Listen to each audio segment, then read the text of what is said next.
எல்லாருக்கும் வணக்கம்.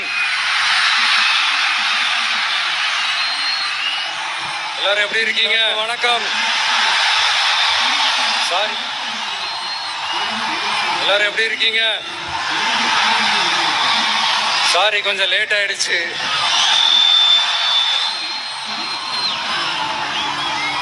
திருச்சியில் காலையில் பேசினப்போ அங்கே ஒரு மைக்கு ப்ராப்ளம் இருந்தது.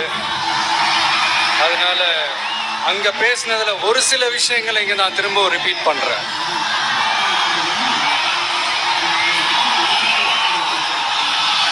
அந்த காலத்தில் போருக்கு போகிறதுக்கு முன்னாடி போரில் ஜெயிக்கிறதுக்காக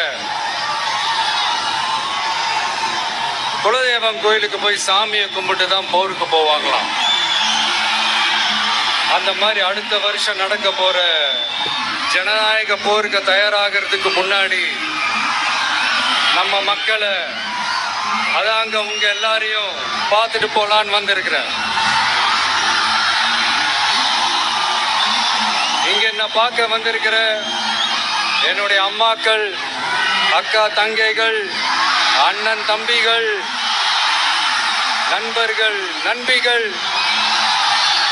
உங்க எல்லாரையும் பார்க்கும்போது மனசுக்குள்ள ஒன்னே ஒண்ணுதான் தோணுது.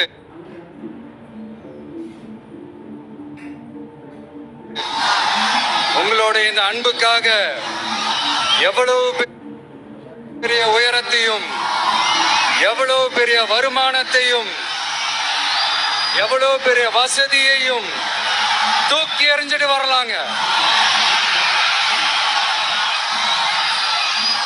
உங்களோட இந்த அன்பை விட, இந்த பாசத்தை விட, உங்களை விட எனக்கு இந்த உலகத்துல வேற எதுவுமே பெருசா தெரியல. ஒரு சாதாரணமா இருந்த ஒரு விஜய இந்த உயரத்துல தூக்கி வச்சு கொண்டாடிக்கிட்டு இருக்கிறீங்க. உங்க வீட்டுல ஒருத்தனாவே ஆக்கிட்டீங்க, உங்க சொந்தக்காரனாவே ஆக்கிட்டீங்க. என்னங்க பெரிய பணம் வேணுங்கிற அளவுக்கு பார்த்தாச்சு. அரசியலுக்கு வந்துதான் நான் பணம் சம்பாதிக்கணுமா என்ன? அதுக்கு கொஞ்சம் கூட அவசியமே இல்லை. எனக்கு எல்லாத்தையும் எல்லாமும் கொடுத்த உங்களுக்காக உழைக்கிறத தவிர எனக்கு வேற எந்த எண்ணமும் எந்த வேலையும் இல்லை.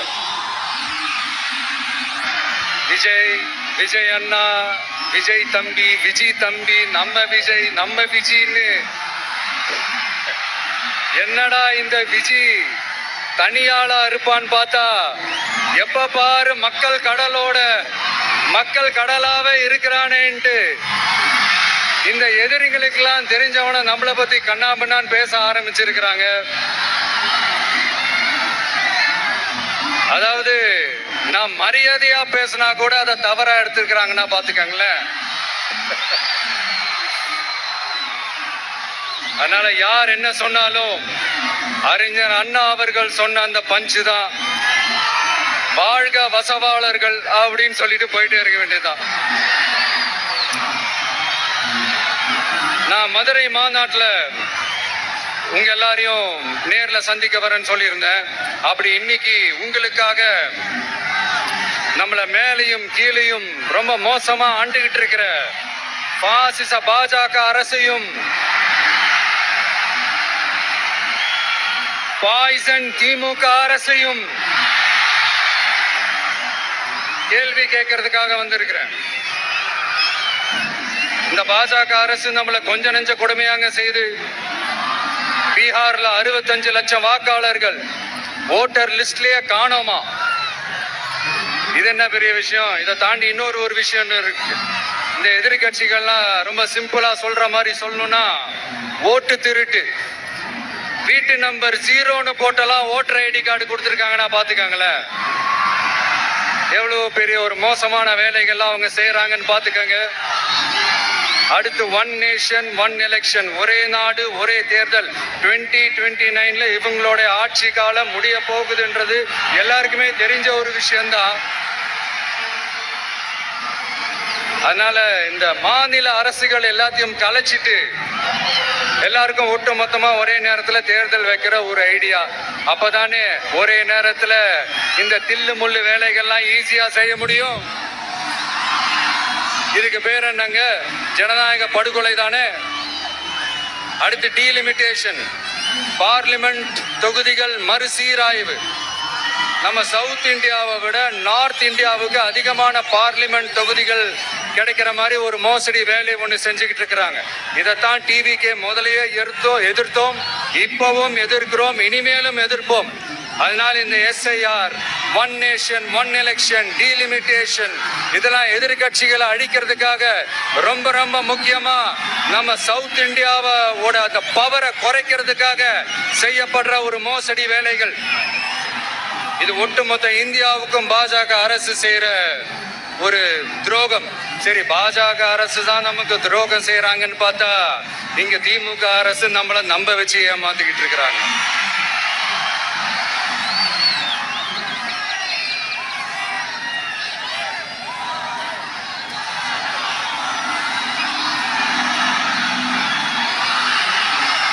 கிட்டத்தட்ட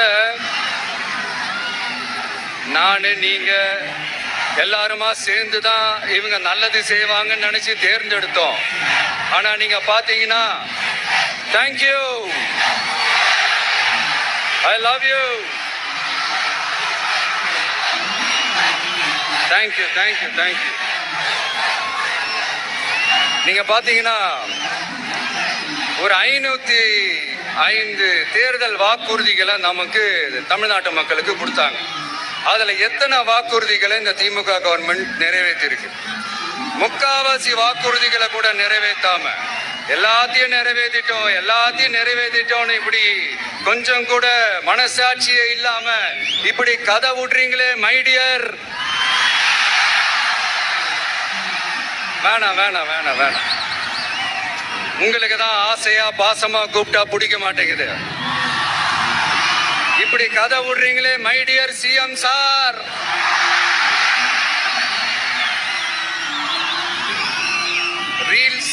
ரீல்ஸ் வேற, ரியாலிட்டி வேற நீங்களே சொல்லிட்டு இப்ப நீங்க விடுறது அம்பட்டும் ரீல்ஸ் தான்.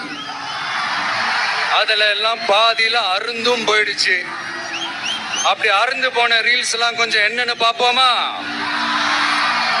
கேஸ் சிலிண்டருக்கு மானியமா 100 ரூபாய் தரேன்னு சொன்னீங்களே, தந்தீங்களா?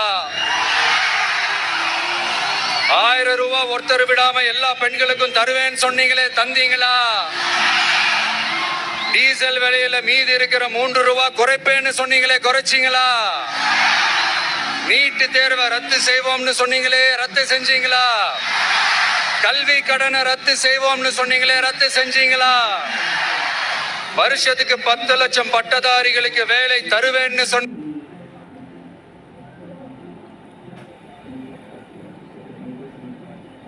மாசத்து விழா.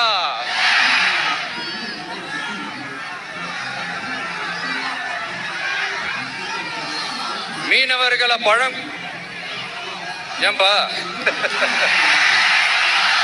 மீனவர்களை பழங்குடியின பட்டியல சேர்ப்போம்னு சொன்னீங்களே, சேர்த்தீங்களா? மீனவர்களுக்கு 2 லட்சம் வீடுகள் கட்டித்தரப்படும் சொன்னீங்களே, கட்டி தந்தீங்களா? அனைத்து மீனவ கிராமங்களிலும் மீன் உலர்த்தும் தளம் அமைக்கப்படும் சொன்னீங்களே, அமைச்சு கொடுத்தீங்களா? நெசவாளர்களுக்கு கூட்டுறவு சங்கத்துல கொடுக்கிற கடனுக்கு வட்டி 12% இருந்து 8% குறைக்கப்படும் சொன்னீங்களே, குறைச்சிங்களா? ஆட்டோ ஓட்டுறவங்களுக்கு சொந்த ஆட்டோ வாங்க 10,000 மானியம் வழங்குவோம்னு சொன்னீங்களே, வழங்குனீங்களா? அரசு ஊழியர்கள் ஆசிரியர்களுக்கு ஓல்டு பென்ஷன் ஸ்கீம் கொண்டு வருவேன்னு சொன்னீங்களே, கொண்டு வந்தீங்களா? பகுதி நேர ஆசிரியர்களுக்கு பணி நிரந்தரம்னு சொன்னீங்களே, செஞ்சீங்களா? சத்துணவு மற்றும் அங்கன்வாடி பணியாளர்களுக்கு அரசு பணி உறுதின்னு சொன்னீங்களே, செஞ்சீங்களா? முதியோர் உதவித்தொகை 1500 ரூபாய் தருவேன்னு சொன்னீங்களே, தந்தீங்களா? தமிழகத்தில் இருக்கும் வேலை வாய்ப்புகள்ல 75% தமிழர்களுக்கு சொன்னீங்களே, தந்தீங்களா? 3 லட்சத்தும் மேல் இருக்கிற காலி பணியிடங்கள் நிரப்பப்படும் சொன்னீங்களே, நிரப்புனீங்களா? தூய்மை பணியாளர்கள் பணி ஊதியம், ஓய்வூதியம் போன்ற கோரிக்கைகள் நிறைவேற்றப்படும் சொன்னீங்களே, நிறைவேற்றினீங்களா? மக்கள் நல பணியாளர்களாக 25,000 பெண்கள் நியமிக்கப்படுவார்கள் சொன்னீங்களே, நியமிச்சீங்களா? ரேஷன் கடையில மீண்டும் உளுந்து வழங்கப்படும் சொன்னீங்களே, கொடுத்தீங்களா? அனைத்து அரசு வேலை வாய்ப்புகளிலும் பெண்களுக்கு 40% முன்னுரிமை வழங்கப்படும் சொன்னீங்களே, கொடுத்தீங்களா? 35 வயதுக்கு மேற்பட்ட திருமணமாகாத ஆதரவற்ற பெண்களுக்கு கல்வி தகுதிக்கு ஏற்ப அரசு வேலை வழங்கப்படும் சொன்னீங்களே, வழங்கினீங்களா?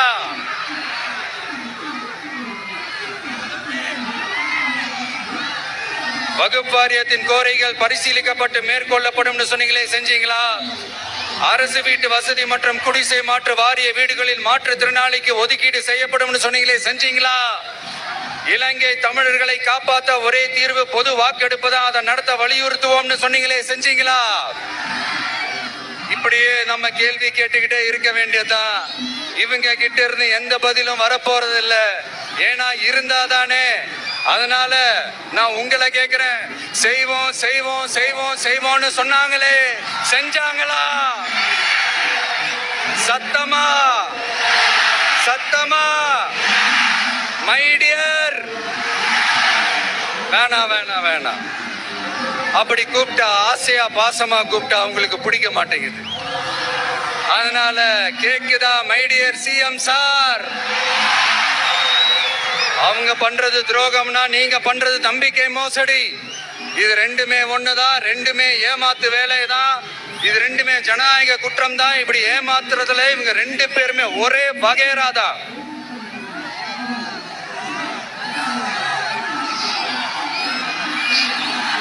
முந்தானேத்து வரைக்கும் ஒன்றிய பிரதமர், இப்ப இந்திய பிரதமர். இப்படி மாத்தி மாத்தி பிளேட்டை மாத்தி மாத்தி பேசுறதுல நம்ம சிஎம் சார் ரொம்ப பிரில்லியன்ட். இப்ப புரியுதா மக்களே? மறைமுக உறவுக்காரர்கள்னு நாம ஏன் சொல்றோம்னு. சரி, இப்ப நம்ம அரியலூர் மாவட்டத்துக்கு வருவோம்.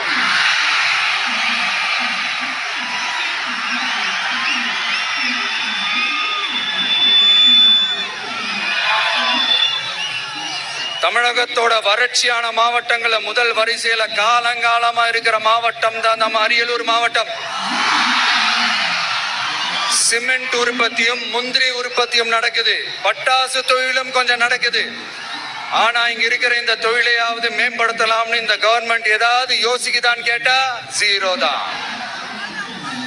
சிமெண்ட் ஆலைகளால ஏற்படுற மாசுபாட்டுல இருந்து மக்களை பாதுகாக்க என்ன நடவடிக்கை எடுக்கப்பட்டிருக்குன்னு தெரியல.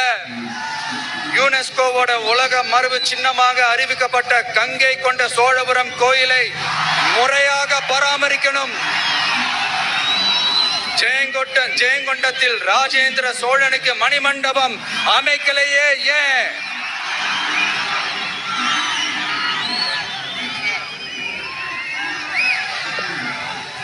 மருதையாத்தோட குறுக்க வாராணவாசி தடுப்பணை கட்டுறதை பத்தி 4 வருஷமா கண்டுக்கலையே ஏன்? அரியலூர்ல இருந்து ஜெயங்கொண்டான் காட்டுமன்னார் கோயில் வழியாக சிதம்பரத்துக்கு ரயில்வே வழித்தடம் அமைக்கணும்ன்ற கோரிக்கை என்னாச்சுன்னு தெரியல. ஜெயங்கொண்டத்திலிருந்து கும்பகோணத்திற்கு ரயில்வே வழித்தடம் அமைக்கணும்ன்ற கோரிக்கை என்னாச்சுன்னு தெரியல. அரியலூர்னாலே முந்திரி உற்பத்தி தான் பிரதானம். அதனால முந்திரி தொழிற்சாலை அமைக்கணும்ன்ற கோரிக்கை என்னாச்சுன்னு தெரியல. இந்த மாவட்ட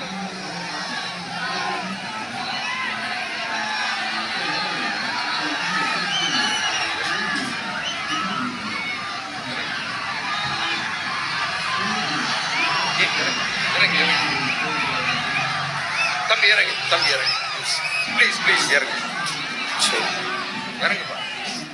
அண்ணா அது சாஞ்சி போயிடுச்சுண்ணா, இறங்க சொல்லிருங்கண்ணா. விஜயண்ணா சாஞ்சி போச்சுண்ணா, அது இறங்க சொல்லிருங்கண்ணா.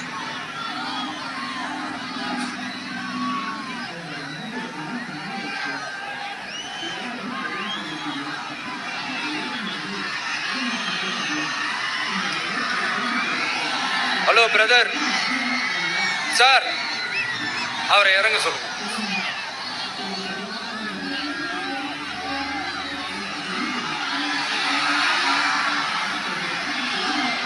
இந்த மாவட்டத்தை சேர்ந்தவர் போக்குவரத்து அமைச்சராக இருந்தும் போதுமான பேருந்து வசதி இல்லையே ஏன்?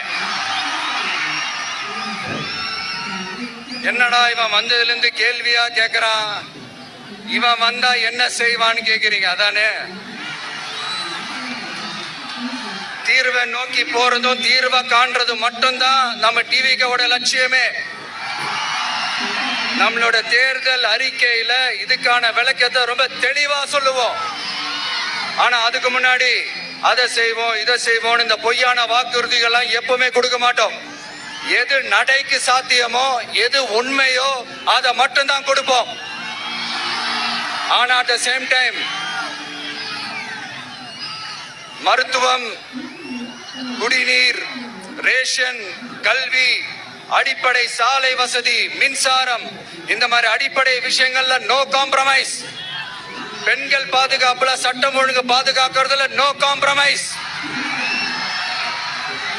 சிம்பிளா நம்மளுடைய விஷன் என்னன்னு சொல்லணும்னா, ஏழ்மை வறுமை இல்லாத தமிழகம், குடும்ப ஆதிக்கம் இல்லாத தமிழகம், ஊழல் இல்லாத தமிழகம், உண்மையான மக்களாட்சி, மனசாட்சி உள்ள மக்களாட்சி. கான்பிடண்டா இருங்க, நல்லதே நடக்கும், வெற்றி நிச்சயம். மீண்டும் சந்திக்கும் வரை நன்றி, வணக்கம்.